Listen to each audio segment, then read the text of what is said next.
mewakili perempuan kategori bawah 15 tahun. Pada hari ini saya akan memperkenalkan peralatan-peralatan asas memanah. Yang pertama ialah dim. Dim ialah punca kuasa di bow dan ia terdapat dua saiz iaitu 66 dan juga 68. Ia diperbuat daripada karbon ataupun fiber dan yang saya punya ini diperbuat daripada karbon. Seterusnya kita mempunyai pada bahagian dim kita mempunyai dua bahagian iaitu upper ataupun lower.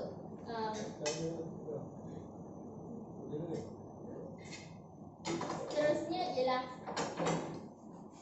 handle ataupun riser.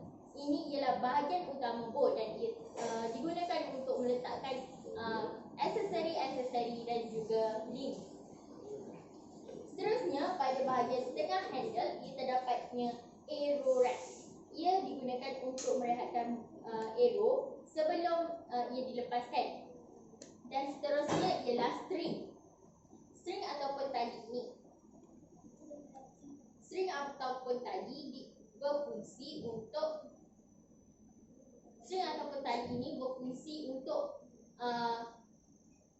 pemanah menarik panahan lah. Dan seterusnya ialah pada bahagian string tadi, pada bahagian tengah string tadi kita mempunyai knocking point iaitu titik ataupun penanda aras. Seterusnya ialah pada bahagian handle tadi kita mempunyai limbo. Limbo mempunyai dua bahagian iaitu bahagian atas iaitu upper dan bahagian bawah iaitu lower. Dan ia digunakan untuk meletakkan dim dan melaraskan dim. Seterusnya ialah grip. Grip ialah tempat pemanah untuk memegang bow dan ia terletak di bahagian tengah riser. Dan seterusnya saya akan memasuki peralatan yang seterusnya iaitu arrow. Arrow mempunyai beberapa bahagian iaitu shaft, bullet, knob dan juga fletcher. Shaft merupakan batang anak panah dan ia berfungsi untuk kelajuan dan ketepatan panahan. Seterusnya ialah bullet. Bullet digunakan untuk menetapkan arrow tadi pada sasaran ataupun target lah. Seterusnya ialah knob. Knob ini diletakkan pada knocking point untuk kita memanah. Seterusnya ialah fletcher. Fletcher ini biasanya pada satu batang anak panah itu kita mempunyai 3 pieces fletcher dan ia diperbuat daripada plastik yang lembut dan juga ia digunakan untuk kestabilan arrow. Seterusnya saya akan memasuki bahagian aksesori yang lain. Yang pertama ialah finger tag. Finger tag ini digunakan ia melindungi kita daripada terkena tali apabila kita menarik. Seterusnya ialah arm guard. Arm guard ini digunakan untuk kita melindungi tangan kita daripada terkena libasan tali apabila kita menarik. Seterusnya ialah chest guard. Chest guard melindungi dada kita ataupun pakaian kita untuk berserabai dan juga melindungi dada kita daripada terkena libasan tali. Dan seterusnya ialah finger sling. Finger sling ini digunakan untuk supaya bow kita tidak jatuh apabila kita membuat panahan. Dan quiver. Quiver ini digunakan untuk meletakkan T-ruler biasanya dan juga meletakkan buku, alat-alat untuk memanah dan juga anak panah. Short stabby dan juga long stabby. Long stabby ini digunakan untuk mempengaruhi kestabilan bow kita tadi dan juga sama juga dengan sepasang short stabby. Seterusnya ialah extender. Extender ini digunakan untuk menghubungkan antara short stabby tadi dan juga long stabby. Seterusnya ialah V-bar. V-bar ini digunakan untuk menghubungkan antara kedua-dua belah pasang short stabby ini.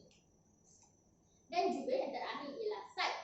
Sight ini digunakan untuk pemanah apabila dia aim dengan lebih tepat kepada sasaran ataupun target kita. Dan juga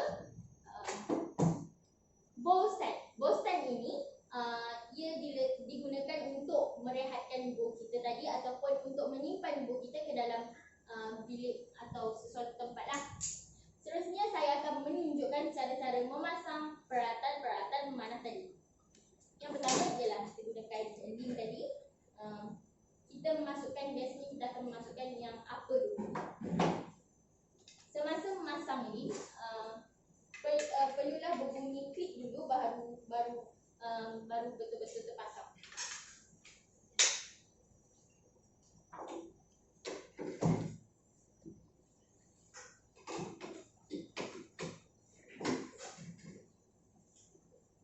Seterusnya saya akan memasang tali. Tali ini mempunyai dua bahagian, iaitu pada bahagian besar satu dan lubang yang kecil. Biasanya lubang yang besar terletak pada bahagian atas ni dan bahagian yang kecil pada bawah ni.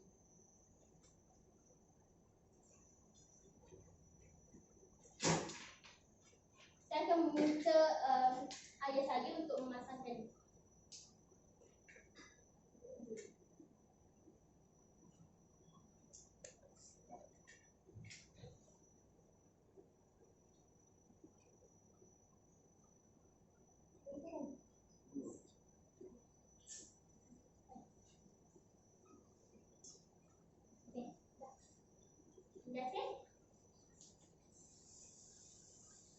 Seterusnya saya akan mengukur height rest menggunakan T-ruler. Biasanya kita akan menggunakan T-ruler untuk mengukur height rest.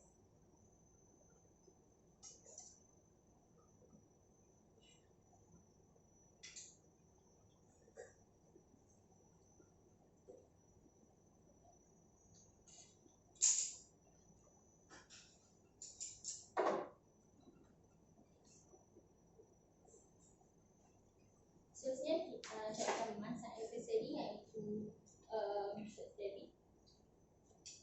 long stabilizer, maafkan saya.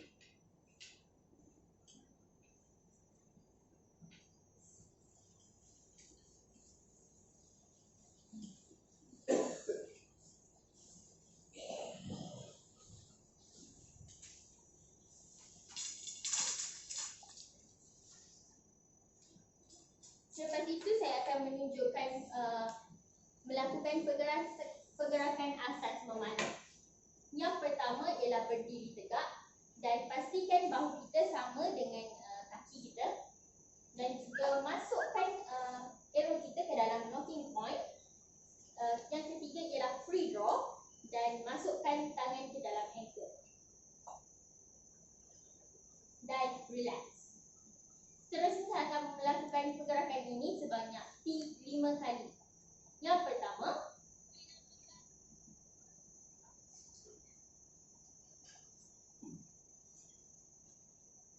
yang kedua,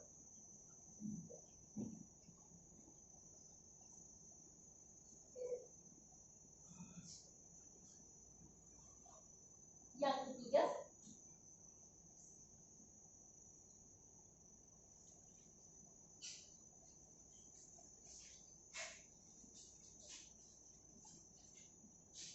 yang keempat,